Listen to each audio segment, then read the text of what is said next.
everybody, welcome back to another Jackson Jet Setting hotel review. Today we're checking out the Hyatt Regency Atlanta, one of the most famous hotels in Atlanta because it is the first true atrium hotel in the world when it opened in the 1960s. It still retains a lot of that cool space age charm. I really like the hotel for that reason. Room overall was redone. We got upgraded to a one-bedroom suite with one of our Globalist upgrade certificates. I had a couple of those burning up at the end of February, and this was a January stay. Still had 3 left in my account, so went ahead and pre-booked that. One of my favorite benefits of the Hyatt program. Just haven't been able to use them this year. But overall, pretty large room here. A little bit of room noise from different rooms, and also the street, of course. There's balconies on either side, which is pretty cool. But it is set in from that atrium, so you didn't get a lot of noise from the actual hotel itself outside the room. And you are on the corner, so kind of luck of the draw if you hear the other room next to you.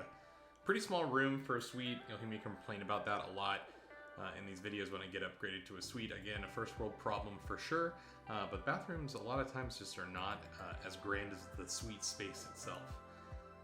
There's a look at the balcony there, no furniture or anything out there. Good view of the the Marriott marquee in downtown, which is a really cool atrium there. And then you have all these elevated skywalks that connect into the rest of downtown. Good for business, but on our weekend stay, a lot of those were closed. Didn't do us much good, and would have been helpful because the weather while we were here was a little cold.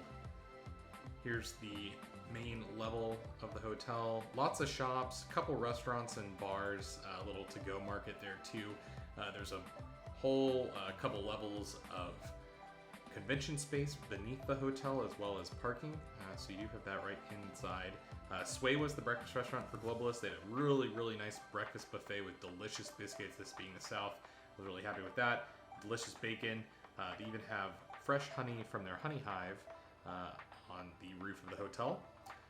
They also are known for their rotating restaurant at the top, which unfortunately we didn't get a chance to try out since we were in town for a wedding. But they do have some fancy cocktails up there, and one of the more famous restaurants in downtown Atlanta for sure.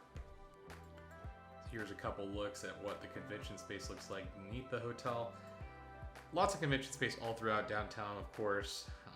So you may be here for a conference, curious what things look like, here you go.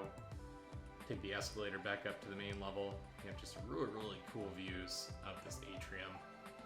And I love the glass elevators going up and down too. Just really kind of left over from a different time. Lots of cool sculptures as well. Hotel does have a pool. It wasn't open while we were there, of course, it being near freezing. Here's a look at Sway from the outside.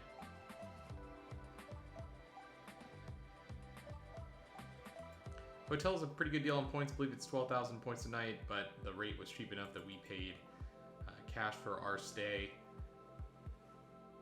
Here's a look at one of the hallways leading out of the hotel to other parts of downtown.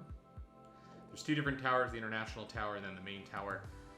We were in the main tower, so we had to use the glass elevators to get up to our room.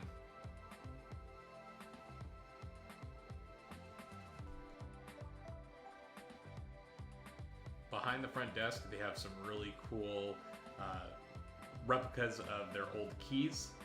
So definitely check that out if you're there. They really embrace the history, and there's also a business center, so you can go up and look at those. I really love that. FedEx office, of course, it being a convention hotel, you gotta have a FedEx facility to ship items to and from.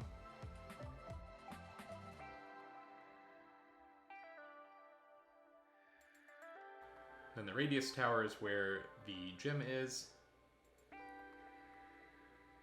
My digital key wasn't really working here, but not a gigantic room beneath there, but had all the necessary needs. Nice little 2-story entry too, which is a little unique. Overall, around the hotel, you have a number of different tourist activities, including the Georgia Aquarium. That was our favorite. Here's a look at the pool. You also have the Coca-Cola experience, which I think is a little bit of a letdown and a little expensive for what you get there. But overall, I can definitely recommend the Hyatt Regency Atlanta. Good stay for business, or if you're in town for something random and want to do some tourist activities downtown, there's plenty to do. So definitely check it out, and thanks a lot for watching.